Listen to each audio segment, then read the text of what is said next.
SM Store, amanah dalam muamalah. Bismillahirrahmanirrahim. Assalamualaikum warahmatullahi wabarakatuh.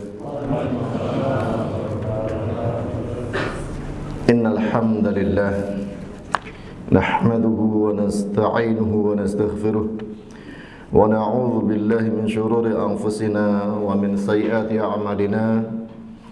Man yahdihillahu fala mudilla lahu wa man yudlil fala hadiya lahu. Asyhadu an la ilaha illallah wahdahu la syarika lah wa asyhadu anna Muhammadan abduhu wa rasuluhu la nabiyya ba'dah. Wassalatu wassalamu ala asyrafil anbiya'i wal mursalin wa ala alihi wa ashabihi wa man tabi'ahum bi ihsanin ila yaumiddin. Amma ba'd, hadirin kaum muslimin wal muslimat, bapak-bapak, ibu-ibu, serta saudara-saudaraku sekalian yang semoga senantiasa dijaga dan dirahmati oleh Allah Subhanahu wa taala. Alhamdulillah, kita berkewajiban terus bersyukur kepada Allah Subhanahu wa taala, baik dengan lisan kita memuji Allah Subhanahu wa taala, begitu pula dengan hati meyakini semua yang ada pada kita adalah nikmat dari Allah Subhanahu wa taala, dan juga bersyukur menggunakan anggota badan kita mempergunakan nikmat Allah taala untuk taat kepadanya. Kemudian salawat serta salam semoga senantiasa tercurahkan untuk junjungan kita Nabi besar Muhammad sallallahu alaihi wasallam serta keluarganya, para sahabatnya, dan para pengikutnya yang baik sampai dengan akhir zaman. Hadirin sekalian,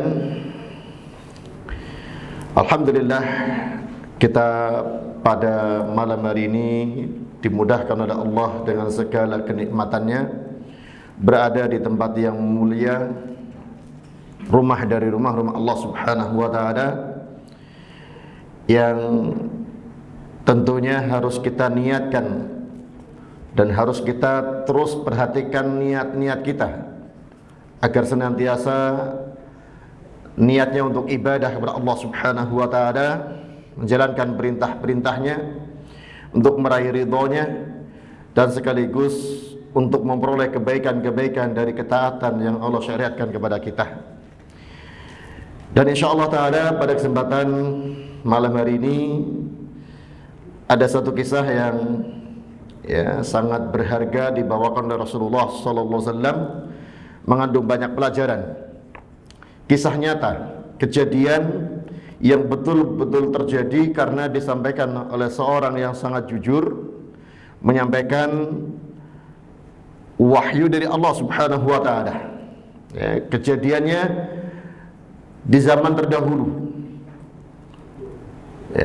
Sebagaimana dalam hadis Abu Sa'ad bin Malik bin Sinan Al-Khudri radhiyallahu anhu, Nabiullah sallallahu alaihi wasallam mengatakan, kana fi man kana qablakum rajulun qatala tis'atan wa tis'ina nafsan. Kata beliau, kata Rasulullah sallallahu alaihi wasallam, dulu pernah ada seorang yang sangat jahat membunuh 99 jiwa. Namun walaupun sudah begitu, ada keinginan untuk bertobat. Dan untuk bertobat dia mencari pembimbing. Fasa'ala an a'lami ahli al-ardi. Ia bertanya tentang orang yang paling alim di muka bumi. Fadulla ala rohibin. Dia pun ditunjukkan kepada seorang rohib, ahli ibadah. Fa'atahu. Si pembunuh ini mendatangi ahli ibadah tersebut dengan maksud untuk bertanya tentang dirinya. Innahu qatala tis'atan wa tis'ina nafsan, yang dia telah membunuh 99 nyawa. Fahallahu min taubah. Apakah ada taubat bagi orang yang telah berbuat jahat sedemikian rupa itu? Faqala, sang rohib mengatakan, la, tidak ada tobat. faqatalahu fakammala bihi mi'ah. Maka sang pembunuh mendapat jawaban, tidak ada tobat baginya, dia membunuh lagi. Membunuh sang rohib tadi, menggenapkan membunuh 100 jiwa. Thumma sa'ala an a'lami ahli al-ardi. Namun kemudian dia masih punya keinginan untuk bertobat lagi dan bertanya lagi tentang orang alim di muka bumi ini. Fadulla ala rajulin alimin. Kali ini ditunjukkan kepada seorang yang alim, yang berilmu, dan bertanya dengan pertanyaan sama. Hal innahu qatala mi'ata nafsin fahal lahu min taubah. Dia telah membunuh, bahkan sekarang lebih banyak, 100 jiwa. Apakah ada taubat baginya? Sang alim menjawab dengan tegas, bukan karena ketakutannya, tapi menjawab dengan keilmuannya, mengatakan na'am wa man yahulu bainahu wa bainal taubah. Tidak ada yang menghalangi antara dia dengan taubat. Bahkan kemudian ditambahi nasihat, intolik ila ardi kadha wa kadha. Pergilah kamu ke negeri yang begini dan begini. Fa inna biha unasan ya'buduna Allah ta'ala fa'budillaha ma'ahum. Karena negeri tersebut terdapat orang-orang yang beribadah kepada Allah Ta'ala, maka beribadahlah kepada Allah Ta'ala bersama mereka. Wala tarji' ila ardika. Janganlah kamu kembali ke kampungmu, ke negerimu. Fa innaha ardusu'in. Kampungmu itu kampung jelek. Fantalaqa hatta idza nasafa tariqa atahul mautu. Orang ini pun menjalankan nasihat sang alim tadi, pergi menuju ke negeri yang baik. Namun di pertengahan jalan, belum sampai ke tujuan, ajal mendatanginya. Dan diceritakan oleh Nabi SAW sebelum malaikat mencabut nyawanya, diceritakan fahtasamat fihi malaikatur rahmah wa malaikatul adab. Berdebat malaikat yang mencabut nyawanya ini, apakah malaikatur rahmah yang akan mencabut ataukah malaikatul adab. Karena orang yang baik yang diterima taubatnya akan dicabut nyawanya oleh malaikatur rahmah. Adapun yang jahat dan tidak diterima taubatnya, yang akan mengadab, yang akan mencabut nyawanya malaikatul adab. Faqalat malaikatur rahmah, malaikatur rahmah punya alasan kenapa dia yang berhak mencabut nyawanya. Ja'a ta'iban muqbilan biqalbihi ila Allah Ta'ala. Orang ini sudah datang ke tempat yang baik, ke negeri yang baik dalam keadaan bertobat, menghadapkan dirinya kepada Allah Ta'ala. Wa qalat malaikatul azab. Malaikatul azab juga punya argumentasi dengan mengatakan innahu lam ya'mal khairan qat. Dia belum beramal kebaikan sama sekali. Fatahum malakun fi surati adamiyyin. Lalu kata Nabi SAW, datanglah malaikat yang ketiga namun dalam bentuk manusia. Dan dua malaikat tersebut menjadikan malaikat yang ketiga ini sebagai hakaman, sebagai pelerai, penengah pertikaian yang ada ini. Faqala, dan malaikat yang melerai ini mengatakan kisu ma bainal ardhaini fa ila ayyihi ma kana adna fa huwa lahu. Ukur jazat orang tersebut, apakah dia lebih dekat ke negeri yang baik ataukah lebih dekat ke negeri yang jelek yang ditinggalkan. Kemana lebih dekat, dia dihukumi ke negeri tersebut. Faqasu fawajaduhu adna ila al-ardi allati arada. Ternyata setelah mereka mengukurnya, mereka menjumpai bahwa orang tersebut lebih dekat ke negeri yang baik yang ditujunya. Faqabadathu malaikatur rahmah. Maka malaikatur rahmah yang mencabut nyawanya. Hadis ini muttafaqun alaih. Hadirin sekalian rahimani wa rahimakumullah.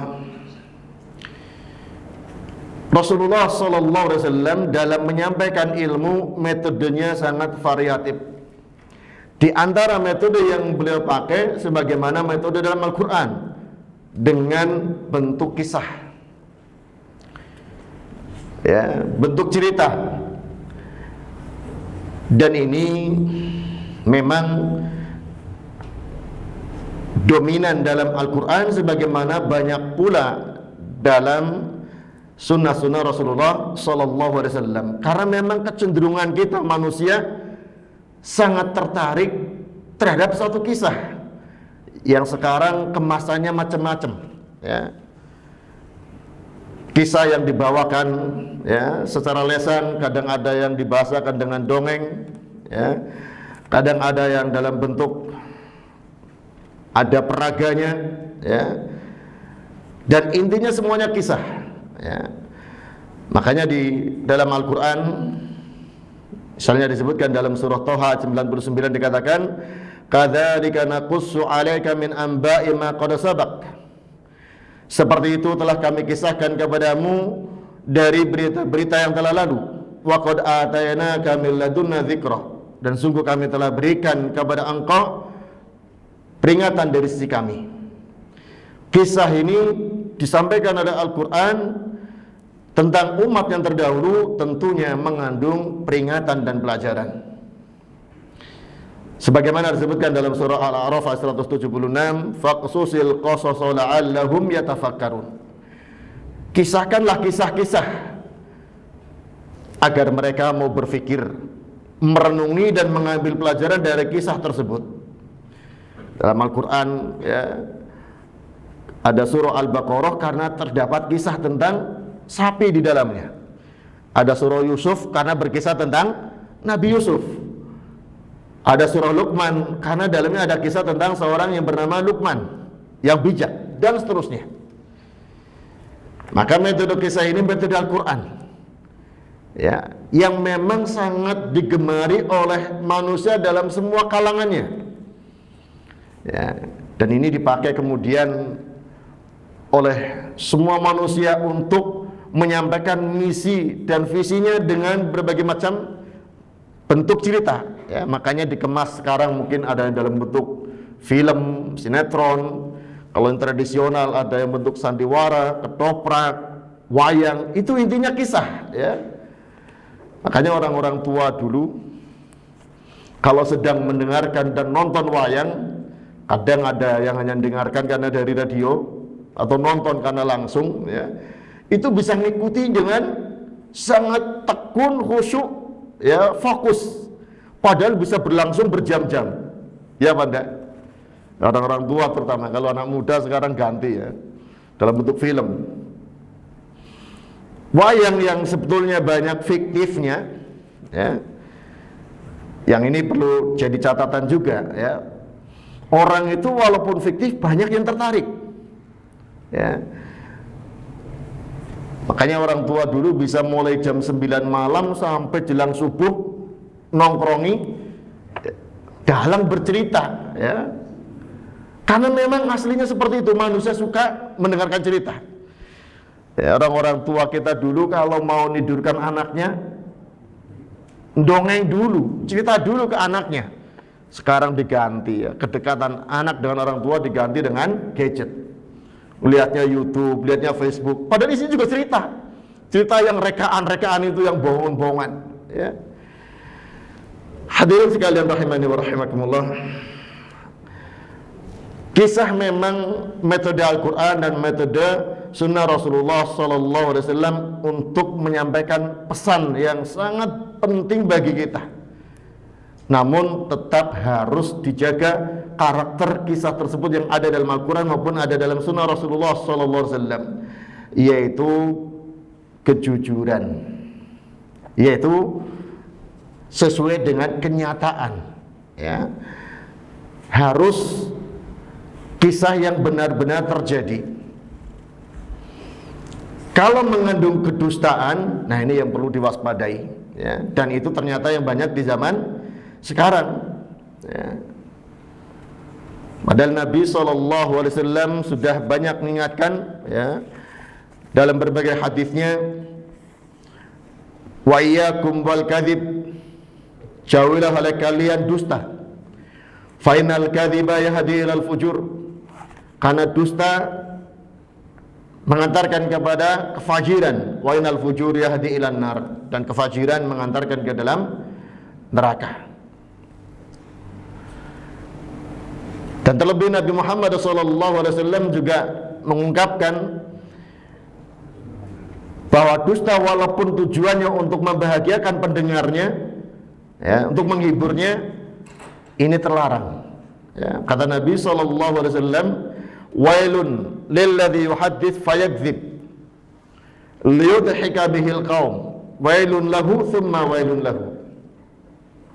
Hadis diriwayatkan oleh Imam Abu Dawud, At-Tirmidzi dan Nasa'i. Syekh Al-Albani rahimahullah mengatakan hadis ini hasan. Artinya wailun, kecelakaan, kebinasaan bagi orang yang berbicara lalu dusta untuk membuat tertawa satu kaum. Kecelakaan bagi dia, kecelakaan bagi dia. Ini tujuannya membuat tertawa, ya, untuk menghibur. Tapi kalau ada dusta, ini haram hukumnya, karena diancam dengan wailun 3 kali. Pertama, ya, di awal, 2, 3 di akhir, diulang lagi. Nah, maka kalau orang mau menyampaikan cerita, kisah, ya, dongeng, harus jelas sumbernya. Ya, harus jelas sumbernya. Apakah dari Al-Quran, apakah dari hadis, apakah dari riwayat yang sahih, kisah para sahabat, kisah para tabi'in, kisah para ulama, dan seterusnya. Karena memang penting membawakan kisah ini, ya, dipakai oleh orang-orang kafir dan orang-orang fasik untuk menyampaikan misi mereka. Itu tadi, di zaman modern dengan adanya film, sinetron, itu kan kisah sebetulnya, tapi menanam kejelekan kepada umat. Bahkan ada yang sifatnya kesyirikan, ada yang mistik, ada yang klinik, ada ini dan seterusnya. Nah, adapun kalau yang dikisahkan tentang orang-orang soleh, tentang orang-orang yang berjuang menyebarkan agama Islam, maka membuat orang hanyut dalam kehidupan mereka. Ya. Bagi yang, ya, mau membaca kehidupan para nabi, para rasul, para sahabat, para tabi'in, ya, kalau mau membaca secara detail, dia akan merasakan seolah-olah dirinya bersama tokoh yang sedang dibaca, ya. Makanya dalam Al-Quran diingatkan, wa may yuti'illaha wa rasulahu fa ulaika ma'al ladzina an'ama Allahu 'alaihim minan nabiyyin wasyiddiqin wasyuhada wassalihin wa hasuna ulaika rafiqa. Orang yang taat kepada Allah dan Rasul, mereka itu bersama orang-orang yang Allah berikan nikmat kepada mereka dari kalangan para nabi, siddiqin, syuhada, dan sholihin. Orang yang taat kepada Allah dan Rasul disebutkan oleh Allah bersama, pertama, dari kalangan para nabi. Padahal para nabi sudah meninggal dunia. Kebersamaannya di mana? Nah, ini, kalau kita mau menyelami kehidupan mereka, ya,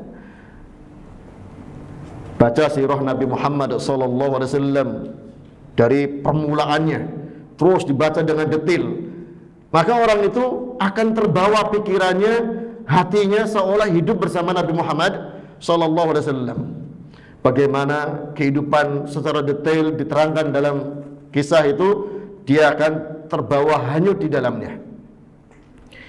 Sebagaimana sebaliknya kalau orang yang dibaca kehidupan tokoh-tokoh yang menyimpang, tokoh-tokoh yang jelek, tokoh-tokoh yang menyebarkan kejelekan, dia akan terbawa arus ke dalamnya juga. Nah, karena kehidupan seorang tak kala dibaca, dihayati, akan membawa orang yang membacanya. Hadirin sekalian rahimani wa rahimakumullah, maka kisah ini sering dipakai oleh semua kalangan, ya, yang menyebarkan kebaikan maupun menyebarkan kejelekan, banyak menggunakan metode kisah. Namun bedanya Ahlus Sunnah wal Jamaah menyebarkannya dengan kisah-kisah yang benar-benar terjadi, sumbernya jelas dari Al-Quran maupun Sunnah Rasulullah SAW atau melalui riwayat-riwayat yang sahih. Bahkan kadang ya, sebagian ya, para dai untuk menarik jamaahnya membuat kisah-kisah palsu. Dasarnya mimpi biasanya. Ya. Kalau mimpi nggak bisa ditelusuri, ya. Dasarnya kisah dari gurunya atau dari simbahnya, nggak jelas juntrungnya. Nah, maka hati-hati, rawan terjadi kedustaan di dalamnya. Kemudian hadirin sekalian rahimani wa rahimakumullah, faedah berikutnya yang perlu kita perhatikan di sini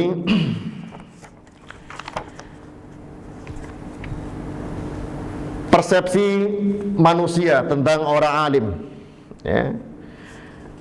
Ini seringkali salah pandang, salah menilai.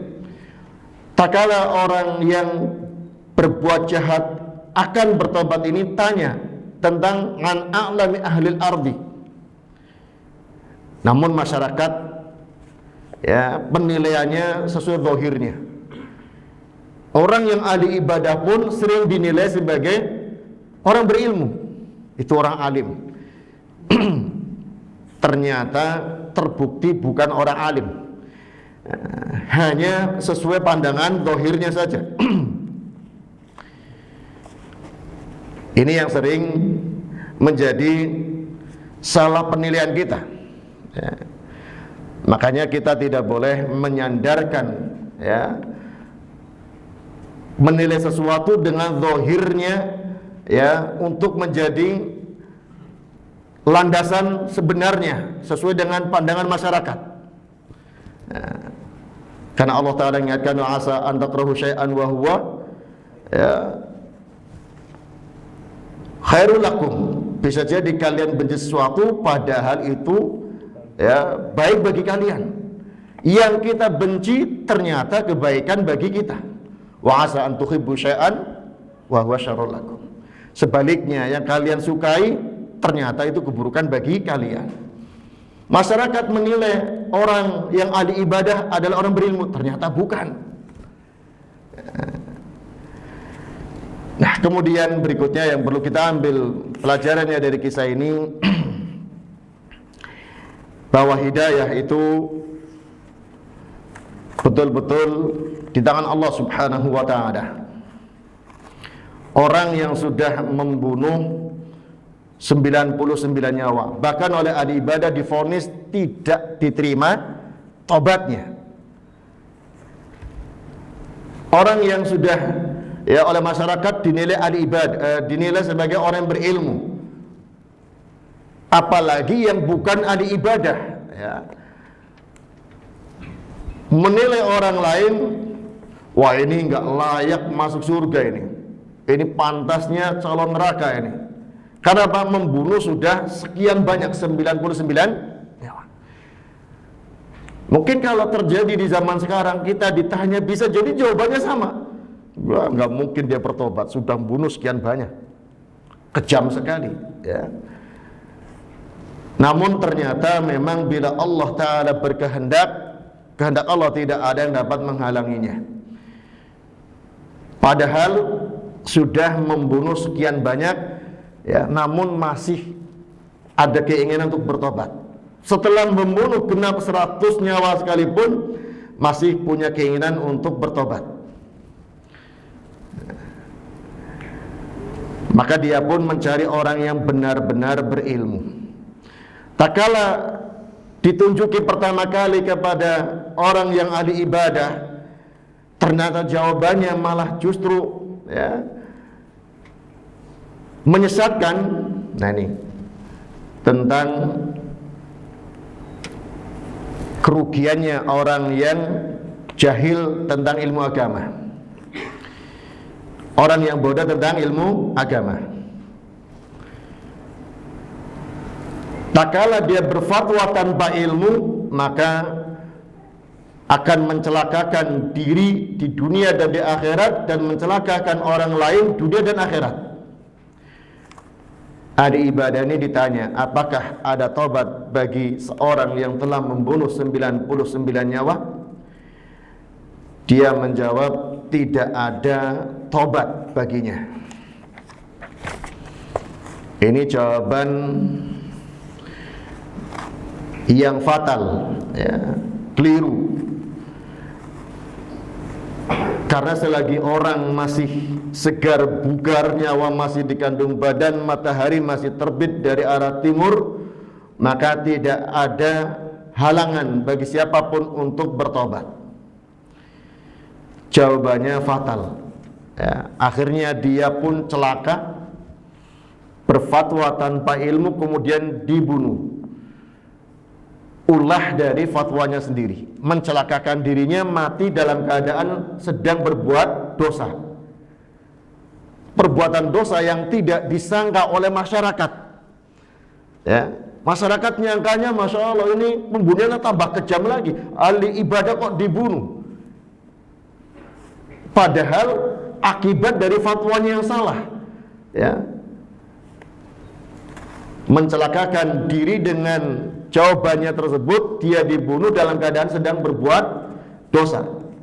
Di dunia celaka, belum sempat bertobat, di akhirat akan bertanggung jawab, ya, tentang jawaban-jawabannya yang tidak sesuai dengan ilmu agama, ya.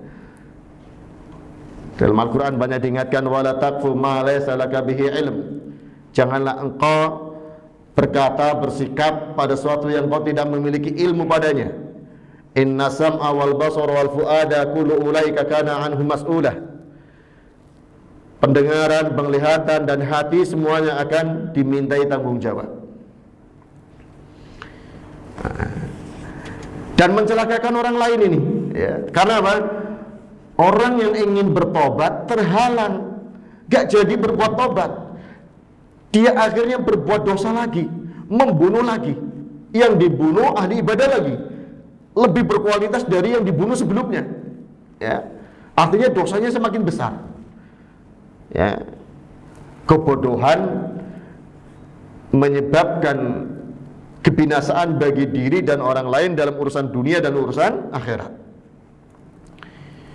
Hadirin sekalian rahimani wa rahimakumullah, maka kita dituntut, ya, untuk terus belajar agar kita bisa selamat untuk urusan kita terlebih dahulu di dunia, kemudian di akhirat.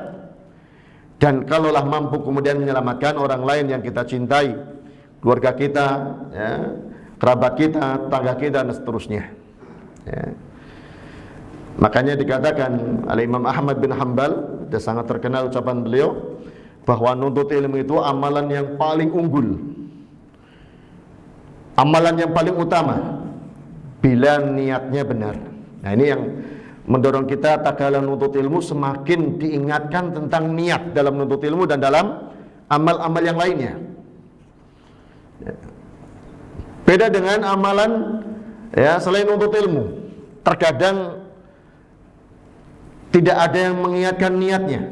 Sedekah, ya, berzikir, baca Al-Quran, solat sunnahnya, wajibnya banyak tertunaikan, namun kadang orang terjatuh dalam riyanya, ujubnya, sum'ahnya, tanpa ada yang mengingatkan. Tapi kalau talabul ilmi, nah ini sering diingatkan, ya. Makanya yang paling unggul tak kalah nuntut ilmunya diluruskan niatnya untuk menghilangkan kebodohan dari diri dan orang lain. Dari diri dan orang lain, apalagi tak kalah seorang sudah menjadi pemimpin. Pemimpin yang paling kecil, ya, dalam rumah tangga, punya orang yang dipimpinnya, ya ayyuhalladzina amanu qu anfusakum wa ahlikum. Wahai orang-orang yang beriman, jaga diri kalian dan keluarga kalian. Ahlun yang pertama kali adalah istri, karena kadang ada rumah tangga tanpa anak, ya. Suami tetap diperintahkan untuk menjaga dengan ilmu dan pendidikan, ya, kata sahabat Ali bin Abi Thalib, qu anfusakum, berarti alimuhum wa adibuhum, ilmu dan adab, pendidikan, ya, kepada diri kalian dan kepada keluarga kalian. agar supaya seorang terbiasa ya, berkata dan berbuat dilandasi dengan ilmu. Makanya ini yang sering ditekankan dan diulang-ulang, prinsip Ahlus Sunnah wal Jamaah adalah al ilmu qabla al qawli wal amal. Apalagi tak kala sudah kaitannya menjawab pertanyaan orang lain, berfatwa.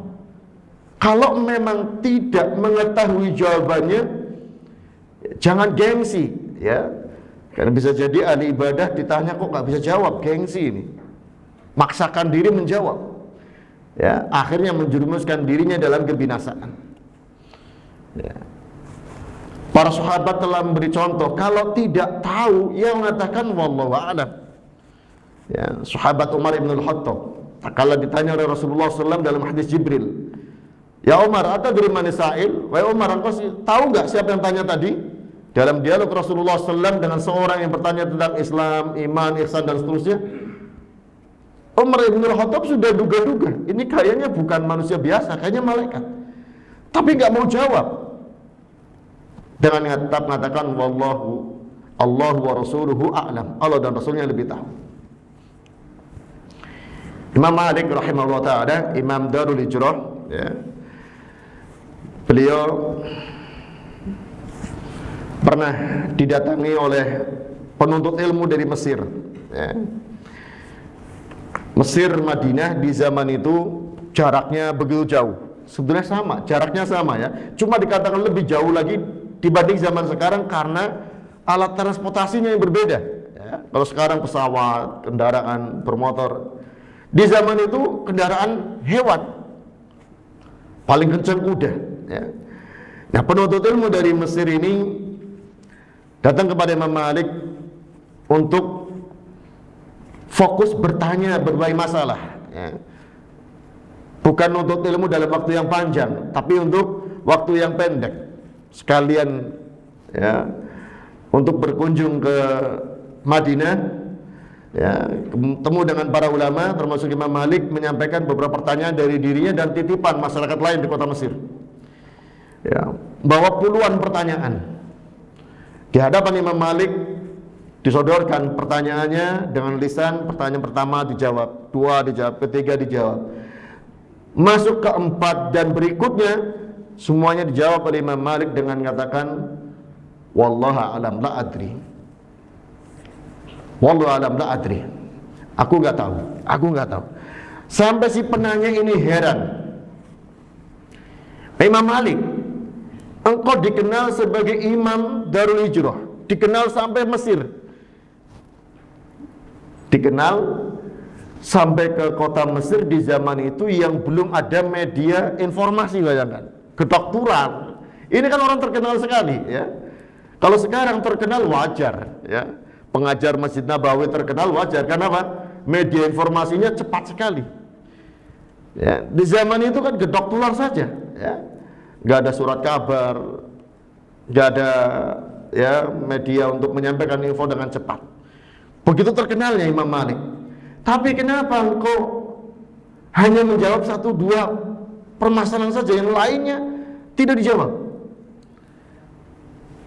Kemudian beliau katakan kepada si penanya, sampaikan kepada penduduk Mesir bahwa Imam Malik memang tidak tahu jawabannya.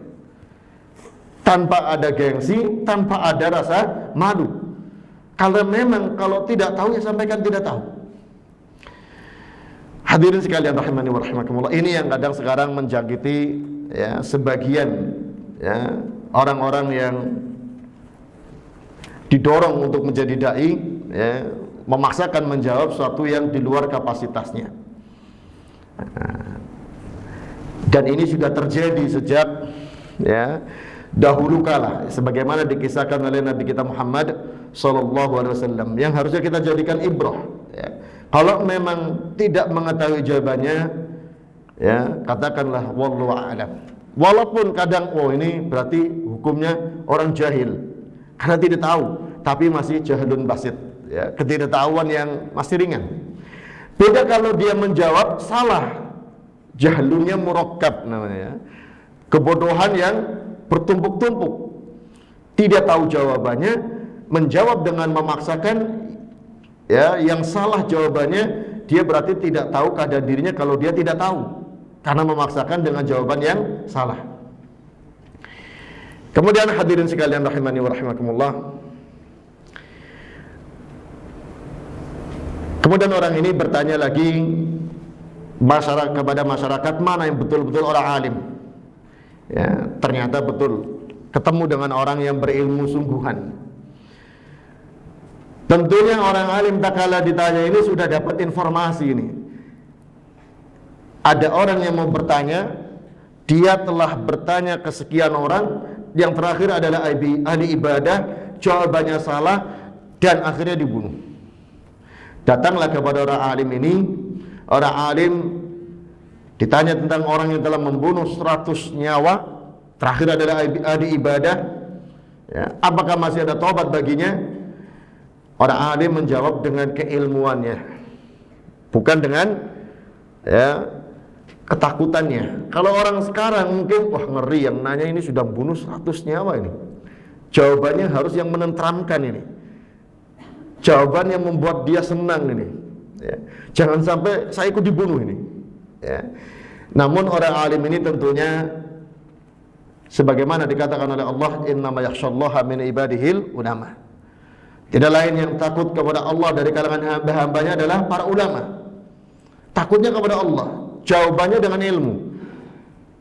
Tidak ada menghalangi antara dia dengan taubat.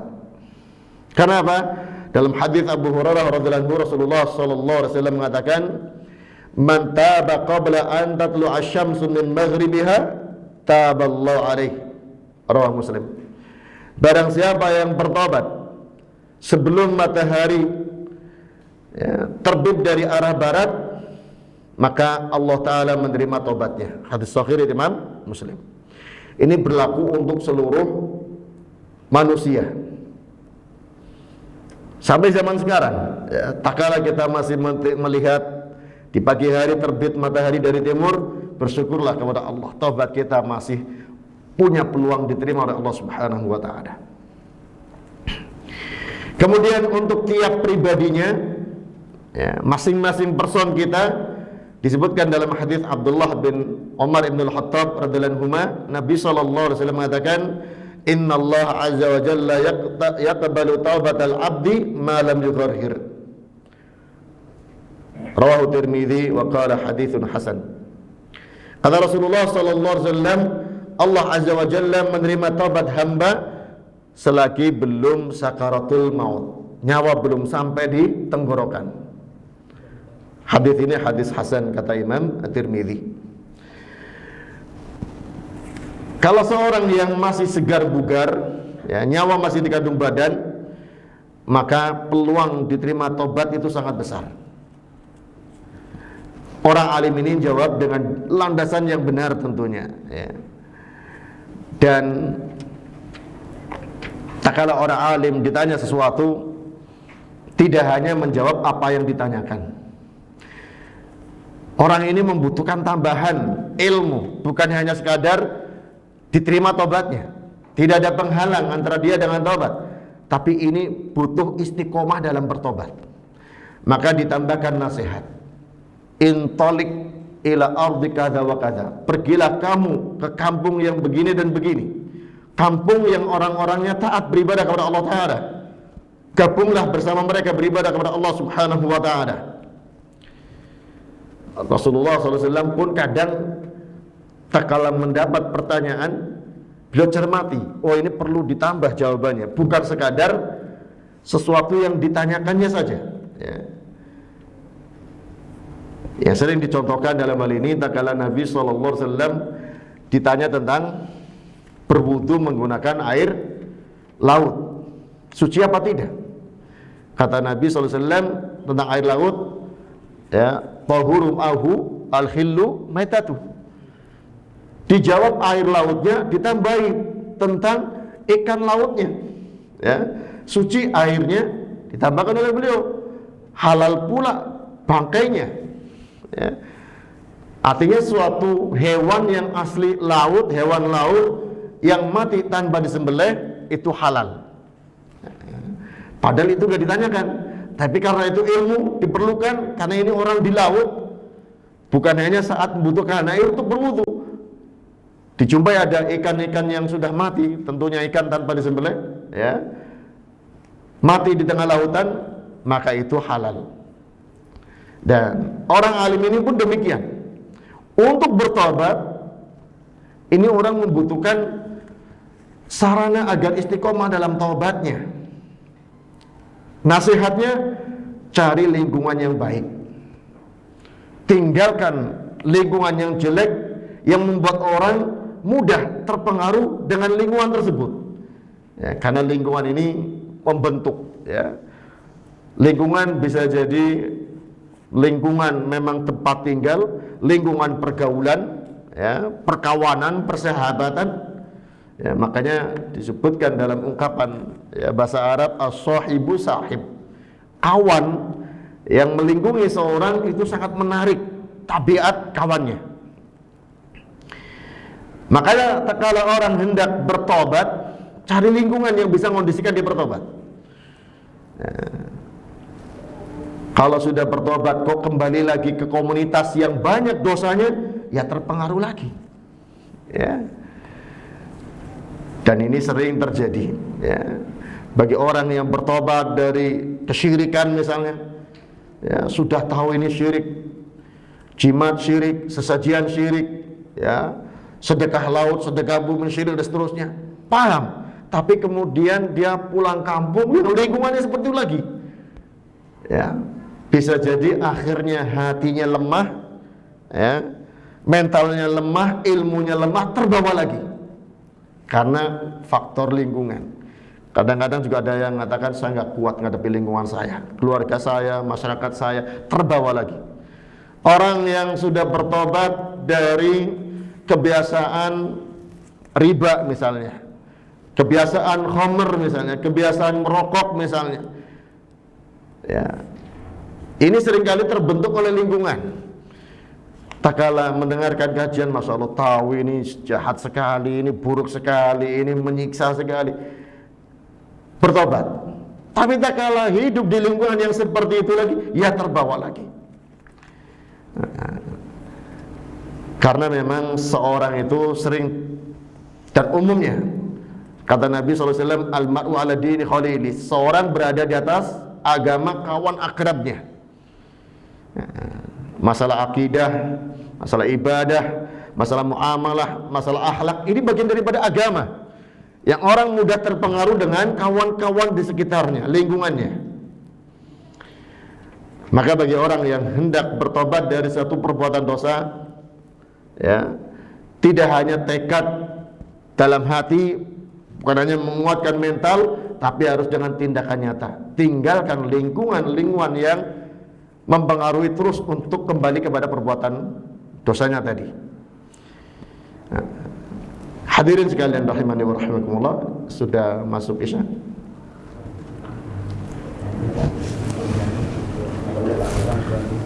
Kurang 2 menit, ya.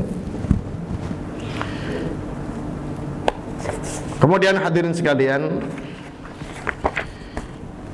tak kala hendak bertobat seorang, sebagaimana dinasihatkan tadi, harus punya kemauan meninggalkan orang-orang yang tidak bisa memberikan ilmu, tidak bisa memberikan faedah, manfaat kepadanya, atau yang tidak bisa menerima faedah dari dia.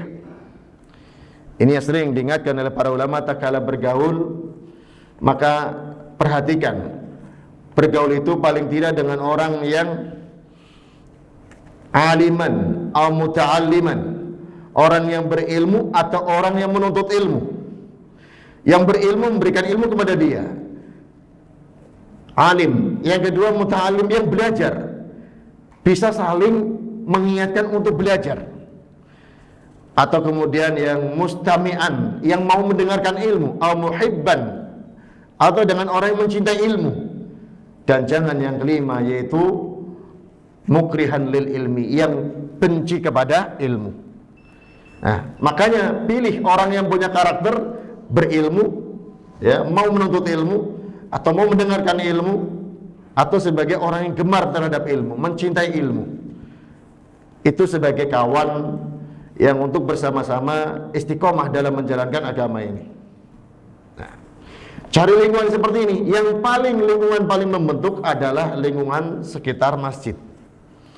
Makanya kalau orang mau cari perumahan, kadang kriterianya kan yang aman dari banjir, aman dari longsor, aman dari musibah. Ini urusan dunia. Harusnya cari lingkungan yang membentuk kepribadian yang untuk mudah taat kepada Allah Subhanahu wa taala. Ya, bersama orang-orang soleh yang tidak terlalu jauh dari masjid. Kenapa? Ada orang lewat depan rumahnya menuju masjid tergugah. Oh iya, panggilan adzan terdengar jelas. Kadangkala taklim terdengar jelas.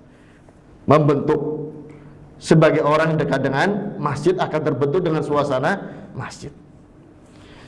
Nah, ini insyaallah kita lanjutkan setelah adzan isya. Falyatafadhal al-muadzin.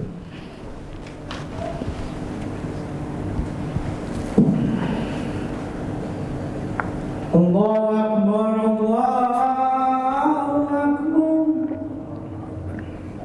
Allahu Akbar, Allahu Akbar. Asyhadu an la ilaha illallah,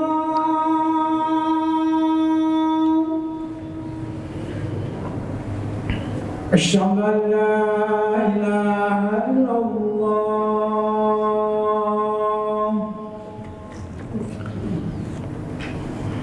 أشهد أن محمدا رسول الله.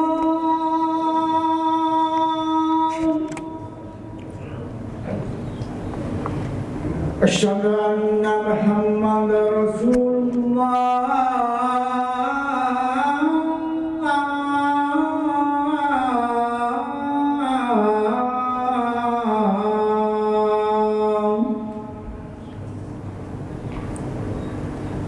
حي على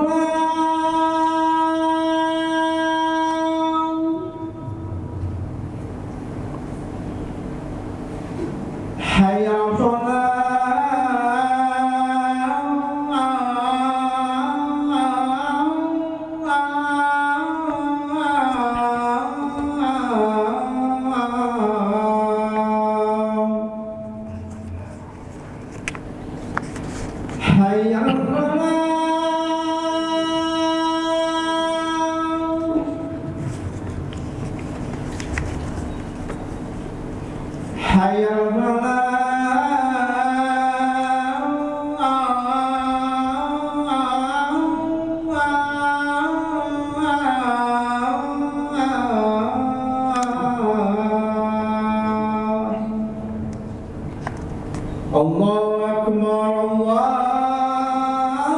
Akbar. Allahu Akbar. La ilaha illallah. Ya, ya.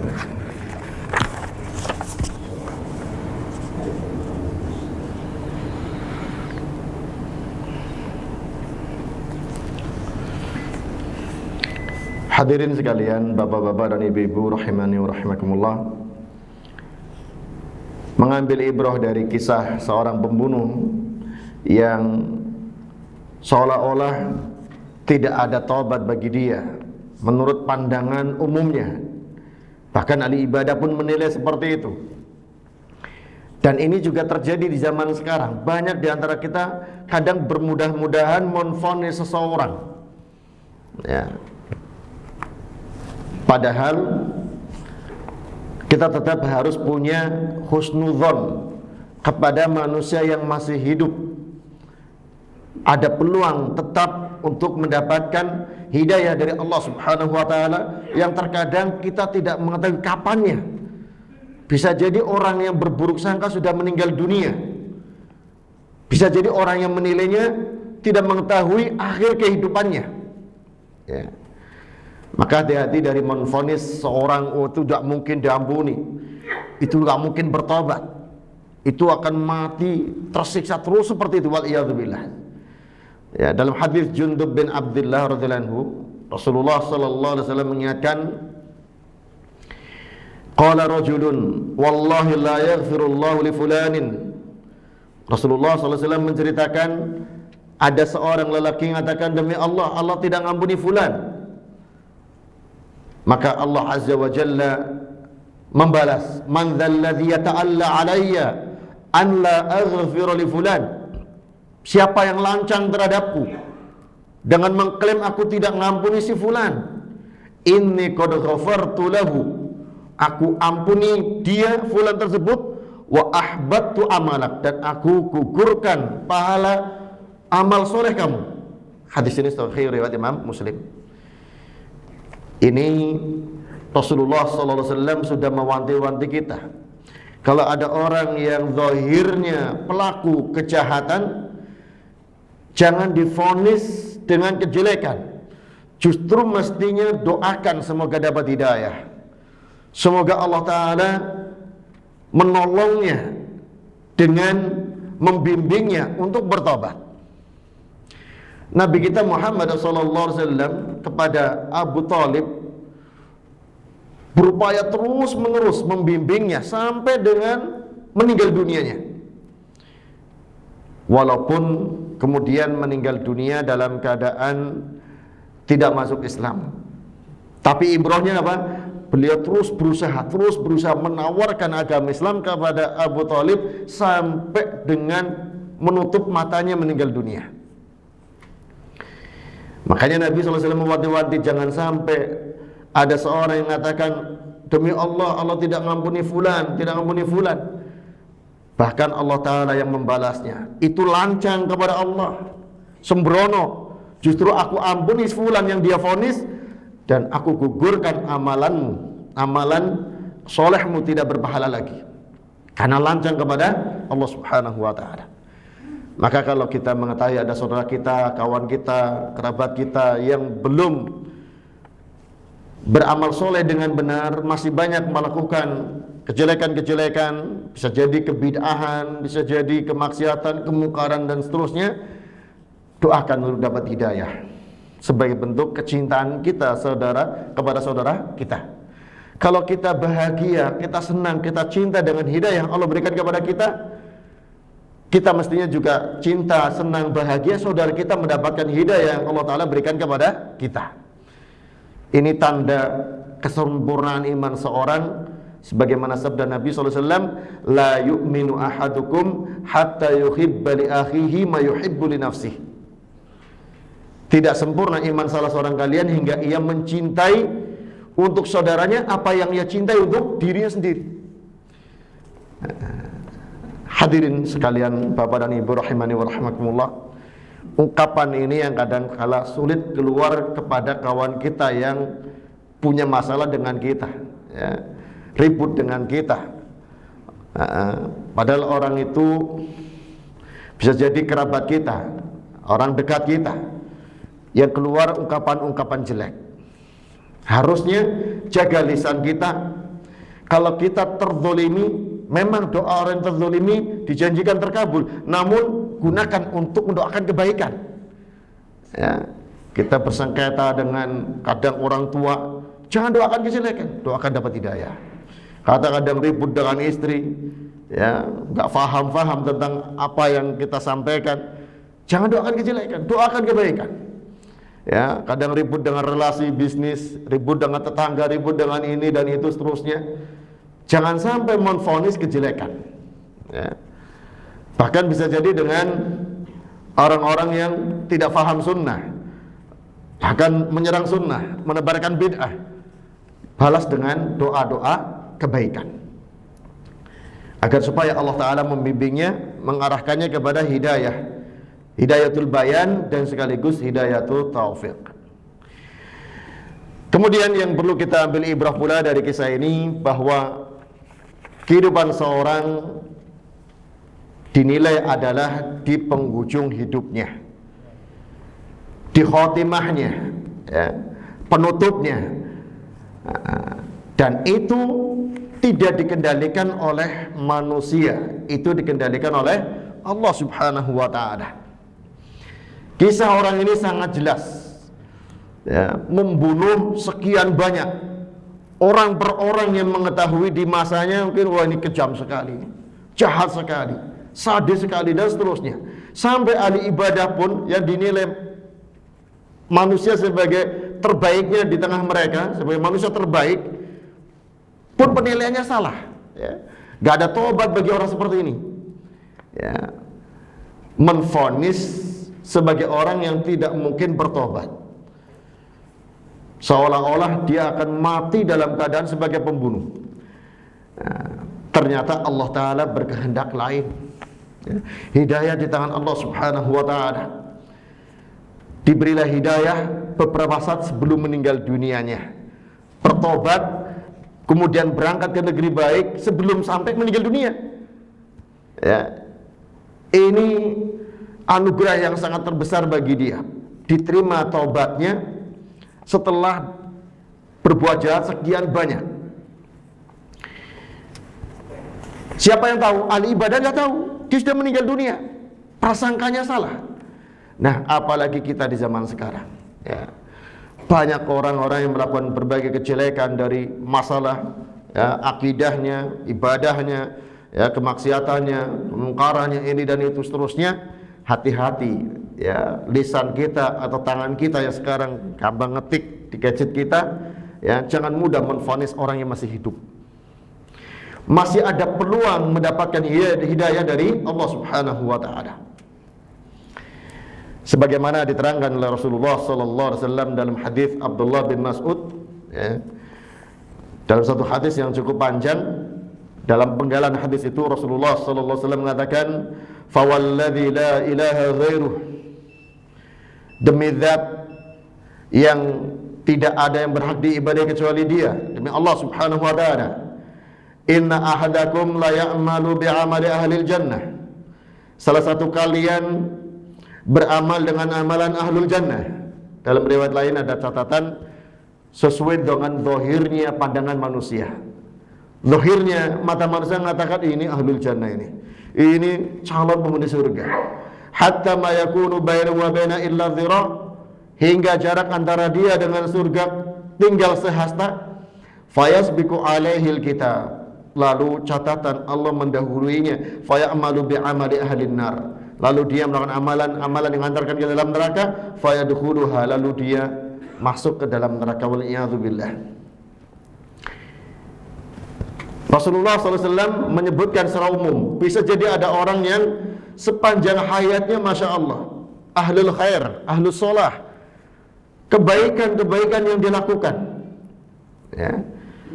Namun jelang kematiannya tinggal sehasta, dekat istilahnya, ternyata berubah, terbalik keadaannya, lalu beramal dengan amalan ahlun nar, masuk dalam neraka. Dan kisah seperti ini juga tidak sedikit. Bahkan di zaman Nabi SAW, ya, disampaikan berulang kali Syekh Utsaimin rahimahullah ta'ala dalam beberapa syarah kitab beliau, ya, termasuk dalam syarah Riyadhus Shalihin atau juga syarah Al-Arba'in Nawawiyah. Ada seorang di zaman Nabi SAW ikut berjihad bersama. Orang ini sangat pemberani. Para sahabat memujinya.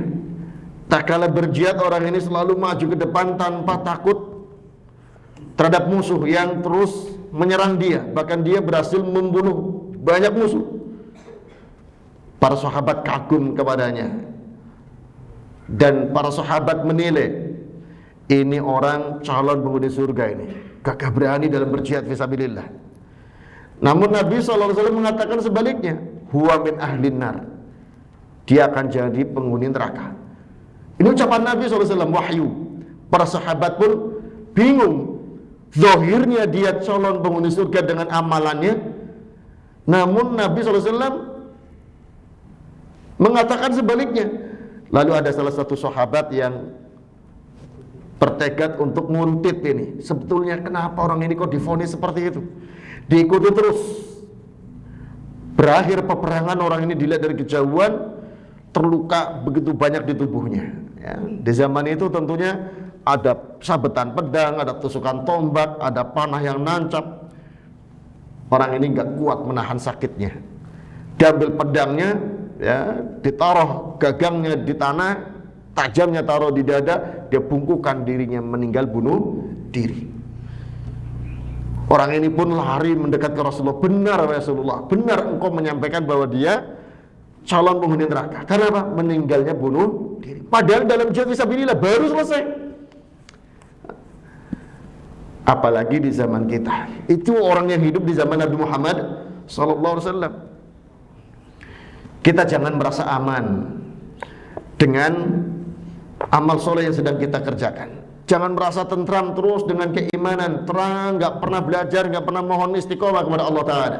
Makanya diajarkan untuk memohon kepada Allah Ta'ala, ya muqallibal qulub, tsabbit qalbi ala dinik. Ya Allah yang membolak-balikan hati, kokohkan hatiku di atas agamamu. Jangan merasa aman dari godaan syaitan, hawa nafsu, syaitan manusia maupun syaitan jin yang selalu berupaya menggeser kita dari keistiqomahan kita. Ya. Kemudian dan lanjutannya, wa inna ahadakum la ya'malu bi'amali ahlin nar. Sungguh salah satu kalian melakukan amalan-amalan yang mengantarkan ke dalam neraka menurut zahirnya manusia. Hatta ma yakunu bainahu wa bainaha ila dhira', hingga jarak antara dia dengan neraka tinggal sehasta. Fayasbiqu alaihil kitabu fayamalu bi'amali ahli jannah. Lalu dia didahului oleh catatan Allah Ta'ala, maka dia beramal dengan amalan ahlul jannah. Fayadkhuluha, lalu dia masuk dalam al-jannah. Hadis ini hadis muttafaqun alaih. Ya, sebagaimana contoh yang disebutkan tadi, hadis tentang pembunuh 99 nyawa. Ya, sekian lama hidupnya banyak membunuh, namun akhirnya Allah Ta'ala berikan taufik untuk bertobat. Dan ini contoh selain ini pun banyak dalam kehidupan, ya. Dan banyak diantara para ulama, bahkan para sahabat yang mengalami masa-masa seperti ini, ya. Contoh yang paling terang benderang misalnya Umar ibn al-Khattab, ya, memusuhi Islam luar biasa, namun kemudian diberikan hidayah sebagai pembela agama Islam. Ikrimah, anaknya Abu Jahal, ya, awalnya juga demikian, menentang agama Islam. Kemudian Allah berikan hidayah kepadanya. Itu sudah diberikan contoh dalam sejarah lalu, zaman sebelum Nabi Muhammad SAW dan di zaman para sahabat, dan terus berlangsung sampai zaman sekarang. Kadang ada orang yang zahirnya, ya, jahat, jauh dari agama, kemudian diberi taufik di akhir-akhir hayatnya. Sebagaimana kadang sebaliknya demikian pula, ya, makanya innamal a'malu bil khawatim, amalan-amalan itu tergantung penutupnya. Sekali lagi, jangan mudah menvonis selagi orang itu masih hidup, ya. Doakan iya, itu orang istiqomah, masya Allah, ya, semoga Allah Ta'ala kokohkan dia terus di atas kebaikan, di atas agama Islam, di atas sunnah. Tak kala ada orang yang berbuat jelek, semoga Allah Ta'ala segera bimbing, hidayah berikan kepadanya, dan seterusnya. Jadi kita tentram, ya, melihat orang baik kita doakan istiqomah, ada orang yang tidak baik kita doakan mendapatkan hidayah. Siapapun orang itu, sekalipun orang kafir, ya, di luar agama Islam, apalagi yang muslim, sudah ada dasar agama padanya, walaupun menentang luar biasa, tetap harus disisipkan doa, semoga Allah Ta'ala berikan hidayah. Bagaimana tidak, dulu orang yang membunuh paman Rasulullah SAW, Wahsy, dan sekaligus otaknya, dalangnya, Hindun, diberi hidayah oleh Allah Subhanahu wa Ta'ala, padahal tidak disukai oleh Rasulullah SAW. Yang disukai oleh Rasulullah ternyata tidak mendapatkan hidayah. Hidayah di tangan Allah Subhanahu wa Ta'ala. Jangan menguasai hidayah yang menjadi kewenangannya Allah Subhanahu wa Ta'ala. Yang kita bisa hanya memohon kepada Allah Subhanahu wa Ta'ala. Hadirin sekalian rahimani wa rahimakumullah, bertobat ini anugerah dari Allah Subhanahu wa Ta'ala. Tak kala seorang mampu bertobat, ini kebahagiaan bagi Allah Subhanahu wa Ta'ala, yang harusnya manusia yang beriman melihat saudaranya bertobat juga bahagia, senang, ya, sebagaimana dia bahagia dan senang kalau dia bertobat, ya. Karena kadang ada sebagian orang karena punya masalah urusan dunia dengan kawannya, ya, sengketa dengan seorang, dia bertobat dari masa lalunya, kemudian beragama dan istiqomah, malah nggak suka, ya. Ada kedengkian dalam hatinya, waliyadzubillah, ya. Dalam hadis Abu Hurairah radhiyallahu anhu, Rasulullah sallallahu alaihi wasallam mengatakan, qala Allah azza wa jalla, Allah azza wa jalla berfirman, hadis qudsi, ana 'inda dhanni 'abdi bi. Allah Ta'ala, saya di sini Allah Ta'ala sesuai persangkaan hambaku kepadaku. Wa ana ma'hu haitsu yadhkuruni. Dan saya ini Allah Ta'ala bersama hamba yang selalu mengingatku. Kemudian disebutkan Allah Ta'ala, lallahu afrahu baitabati 'abdihi min ahadikum yajidu dhalatahu bil falati. Allah Ta'ala sangat bahagia. Ya, ini Allah Ta'ala disifati dengan sifat bahagia oleh Rasulullah sallallahu alaihi wasallam. Apa bahagianya? Tak kala ada seorang hamba yang bertobat, melebihi kebahagiaan salah satu kalian yang kehilangan barang bawaannya, kehilangan bekalnya, kemudian dia menjumpainya, ya, menemukannya. Orang yang kehilangan barang berharga, penting sekali, ya, kemudian dia mencari-carinya dan ketemu, maka akan sangat-sangat bahagia, ya. Bahkan dalam hadis lain diceritakan Allah lebih bahagia daripada seorang yang dia terjatuh dari untanya, kemudian untanya hilang bersama perbekalannya, dia cari-cari tidak ketemu, padahal di padang pasir yang sangat terik panasnya, kebutuhannya, keperluannya semuanya ada di unta tersebut, dicari-cari tidak ketemu. Dia pun akhirnya terduduk kecapean di bawah pohon, tertidur. Tak kala bangun, tiba-tiba unta ada di hadapannya beserta seluruh perbekalannya. Sangat bahagia luar biasa, sampai keliru ngomong, Allahumma anta abdi wa ana rabbuk. Kebalik saking bahagianya, ya Allah, saya ini Tuhanmu, engkau Rabbku. Saya ini Rabbku. Saya ini antar abdi wa ana rabbuk. Engkau itu hambaku, aku Rabbmu. Kebalik ngomongnya, ya. Ini kadang-kadang kebalik juga karena terbiasanya benar, ya, membawakannya keliru malah keliru. Saking bahagianya keliru ngomong. Dan dikatakan oleh Rasulullah SAW, Allah Ta'ala lebih bahagia daripada hamba tersebut. Nah, ini isyarat bagi kita agar kita mendorong saudara-saudara kita mendapat kebahagiaan tersebut, sebagaimana dirasakan oleh Allah Subhanahu wa Ta'ala. Bahagia tak kala dia bisa bertobat. Tobatnya seorang yang telah membunuh sekian banyak ini, ya, memang belum banyak beramal. Ini yang menjadi bahan perdebatan antara dua malaikat, Malaikatur Rahmah dan Malaikatul Azab. Ini juga menunjukkan ternyata manusia dicabut nyawanya itu sudah diawali dengan hukuman terlebih dahulu bagi yang jahat, dan sudah mendapat kasih sayang bagi yang baik. Orang-orang yang baik dicabut oleh Malaikatur Rahmah dengan kelembutan. Orang-orang yang, ya, masih dalam keadaan berkubang dosa, belum bertobat, dicabut oleh Malaikatul Azab. Azabnya bukan hanya dimulai di alam kubur, di pencabutannya sudah dimulai. Kemudian dalam hal ini juga ada satu hikmah, bahwa malaikat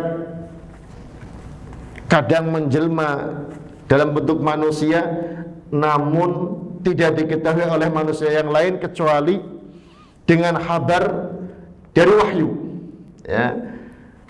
Kalaulah ada malaikat yang menjelma, tidak boleh divonis, ditentukan oleh orang yang tidak berlandaskan wahyu. Di sini Nabi SAW yang menghabarkan.